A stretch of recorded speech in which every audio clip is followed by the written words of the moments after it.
నమస్తే. నేను Sahithi, certified yoga trainer and nutritionist. So, ఇప్పుడు టాపిక్ వచ్చేసి థై ఫ్యాట్. సో, నేను మంచి మంచి ఆసనాలు చూపిచ్చేస్తాను. మంచిగా ఇప్పుడు చేసే ఆసనాలతోటి థైస్ టోనింగ్, దాంతో పాటు ఇక్కడున్న టోనింగ్, మనకి బ్యాక్ సైడ్ టోనింగ్ ఇవన్నీ కూడా మంచిగా జరుగుతది. సో, మంచి పద్ధతిగా చేసేసుకోండి. సో, ఫుడ్ క్వాంటిటీని అవన్నీ కూడా చాలా ఇంపార్టెంట్. ఫుడ్ కూడా చాలా ఇంపార్టెంట్ రోల్ ప్లే చేస్తది ఎనీ కైండ్ ఆఫ్ ఫ్యాట్ లాస్‌లో. సో, ఫుడ్ మీద కూడా కంపల్సరీ శ్రద్ధ తీసుకోండి. ఆల్రెడీ ఫ్యాట్ లాస్ వీడియోలో మంచిగా ఎలా తినాలి, ఏం తినాలి ఎవ్రీథింగ్ చెప్పాను కదా! అది ఫాలో అవ్వండి. ఇప్పుడు నేను చూపించే ఆసనాలు కూడా చేసేయొచ్చు. సో, 2 కాళ్ళు దూరం పెట్టండి ఫస్ట్. ఇలా దూరం తీసుకొని మీకిక్కడ వెయిట్ పడిపోతుంటది. మనకు తెలిసిపోతుంటది చేసేటప్పుడే వెయిట్ పడతది కాబట్టి స్లోలీ ఇలా 1, 2, 3, 4, 5, 6 ఇలా దూరం ఎళ్ళండి ఇటు సైడ్. మళ్ళీ సేమ్ ఇటు సైడ్ దూరం. మళ్ళీ మొత్తం ఇలా చిన్న చిన్న స్టెప్స్ తీసుకొని ఇలా. ఇది ఒక 10 టైమ్స్ ఇలానే రిపీట్ చేసుకోండి. మళ్ళీ స్లోలీ పైకొచ్చేసి మళ్ళీ ఇంకొక 10 టైమ్స్ అలానే స్లోగా రిపీట్ చేసుకోండి. మీకు అక్కడ ప్రెషర్ అనేది పడుతూ ఉంటది కదా! మనకి తెలుస్తది ఆటోమేటికల్లీ. స్లోలీ 2 కాళ్ళు ఇలా దగ్గర తీసుకొని కూడా ఇలా హిప్ విడ్త్ డిస్టెన్స్ ఉండాలి.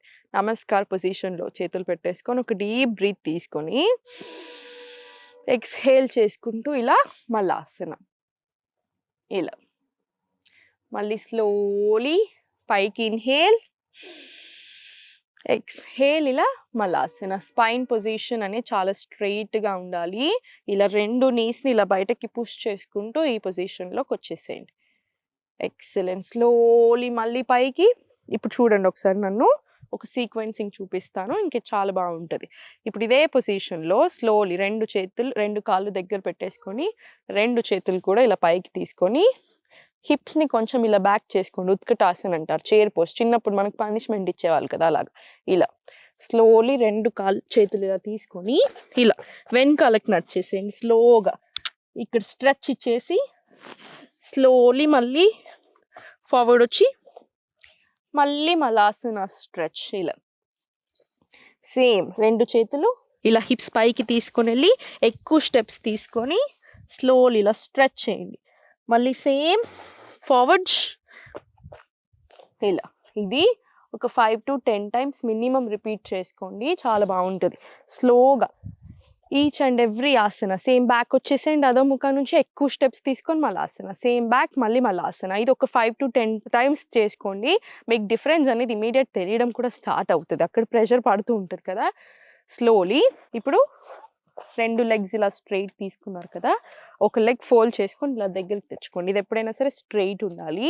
స్పైన్ మంచిగా నీట్‌గా అడ్జస్ట్ చేసుకొని ఇలా స్లోగా ఇలా హోల్డ్ చేసుకోండి. ఇది హోల్డ్ చేసుకోవడానికి రాట్లేదు అనుకుంటే అప్పుడు బెండ్ చేసుకోండి. లేదు హోల్డ్ వస్తుంది అనుకుంటే మాత్రం స్ట్రెయిటే తీసుకోండి. స్లోలీ నెక్ అడ్జస్ట్ చేసుకొని ఇలా 1, 2, 3 ఇలా 4, 5, 6 ఇలా. ఇది ఒక 10 టైమ్స్ రిపీట్ చేసుకోండి స్లోగా. మీకు ఇక్కడ ఆల్రెడీ ఇట్లా తెలుస్తూనే ఉంటది ప్రెషర్ అనేది. స్లోలీ ఇప్పుడు ఇదే సేమ్ పొజిషన్‌లో 1, 2 ఇలా 3, 4, 5 సేమ్ ఇది కూడా 10 టైమ్స్ రిపీట్ చేసుకోండి. ఇది పొట్ట తగ్గడానికి, థైస్ దగ్గర టోనింగ్‌కి రెండిటికి కూడా చాలా బాగా పనిచేస్తది.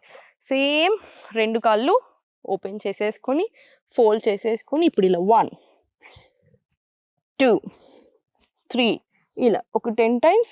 మన సైడ్ కూడా ఇంకొక 10 టైమ్స్ ఇలా స్ట్రెచ్ తీసుకోండి నీట్‌గా. ఆ స్ట్రెచ్ అన్నది రావాలి మనకి. సేమ్ ఇది 10 టైమ్స్ అటు సైడ్, 10 టైమ్స్ ఇటు సైడ్ చేసుకోండి. ఈ లెగ్ క్లోజ్ చేసుకొని, రైట్ లెగ్ మీద కూడా సేమ్ ఇప్పుడు చేసిందే మనం రిపీట్ చేస్తాం. ఇలా హోల్డ్ చేసుకొని 1, 2, 3 ఇలా 4 ఇది కూడా ఒక 10-20 టైమ్స్ మీకెలా అనిపిస్తుంది, కంఫర్టబుల్ అనిపిస్తే 20 టైమ్స్ చేసుకోండి. లేదు ఇప్పుడే స్టార్ట్ చేస్తున్నాం అనుకుంటే ఒక 10 టైమ్స్ చేసుకోండి. స్లోలీ 1, 2 ఇలా 3, 4 ఇది కూడా ఒక 10-20 టైమ్స్ ఇలా స్లోగా చేసుకోండి. చాలా రిలాక్సింగ్‌గా ఉంటది. చాలా బావుంటది. 2 కాళ్ళు ఇప్పుడు స్లోలీ ఓపెన్ చేసుకొని చక్కీ చాలాసన చేసుకుందాం. లాస్ట్ ఆసన. ఇంటర్లాక్ చేసుకొని 2 కాళ్ళు కొంచెం ఇలా డిస్టెన్స్ తీసుకొని స్పైన్ అడ్జస్ట్ చేసుకొని ఇలా మొత్తం నీట్‌గా వెనకాలకి ఎక్కువ బెండ్ తీసుకుంటే ఫార్వర్డ్ ఎక్కువ బెండ్ వస్తది. ఇలా 2 ఇలా 3 ఇది ఒక 10 టైమ్స్ క్లాక్ వైజ్ 10 టైమ్స్ ఇలా రివర్స్ డైరెక్షన్. 1 ఇలా, 2 నీట్గా, 3. ఇది కూడా ఒక క్లాక్ వైజ్ 10 టైమ్స్, రివర్స్ డైరెక్షన్లో కూడా ఇంకొక 10 టైమ్స్ నీట్గా చేసుకోండి. చాలా బాగుంటుంది. స్లోలీ కూర్చొని రిలాక్స్ అవ్వచ్చు. వజ్రాసనాలో కూర్చోగలితే వజ్రాసనాల్లో అయినా కూర్చొని రిలాక్స్ అవ్వండి. లేదు వజ్రాసన రావట్లేదు అనుకుంటే సుఖాసనాలో కూర్చోండి. ఇప్పుడు మలాసన ఇలాంటి ఆసనాలు, వజ్రాసన మోకాలు నొప్పి ఉన్న వాళ్ళకి చాలా కష్టం. మీరు కూర్చోకండి కొన్ని రోజులు. మోకాలు నొప్పి తగ్గింది అనిపిస్తే అప్పుడు మీరు మళ్ళీ ఇలా చేయొచ్చు. సో ఇలా కూర్చొని రైట్ హ్యాండ్ చెస్ట్ మీద, లెఫ్ట్ హ్యాండ్ స్టమక్ మీద ఒక 5 డీప్ బ్రెత్స్ తీసుకోండి. ఇలా మొత్తం బ్రెత్ కూడా నార్మలైజ్ అవుతుంది. మీకు కూడా చాలా రిలాక్సింగ్గా ఉంటుంది. మీరు ఒక 15 మినిట్స్ అలా వాక్ చేస్తాననుకోనండి, అంటే మార్నింగ్ ఎండలో నడవాలి, ఆఫ్టర్నూన్స్ అలా కాదు, మార్నింగ్ లేదా ఈవినింగ్. సో ఒక 10 to 15 మినిట్స్ వాక్ వచ్చేసి బాడీ కూడా మంచిగా వార్మప్ అయిపోతుంది. స్ట్రెస్ కూడా మంచిగా బాడీ రిలాక్సింగ్ అనిపిస్తుంది. తర్వాత ఇప్పుడు నేను చూపించిన సీక్వెన్స్ చేసుకొని ఓవరాల్ బాడీ ఫ్యాట్ లాస్ కూడా చేసుకోండి, సరిపోతుంది. ఎప్పుడు నవ్వుతూనే ఉండండి.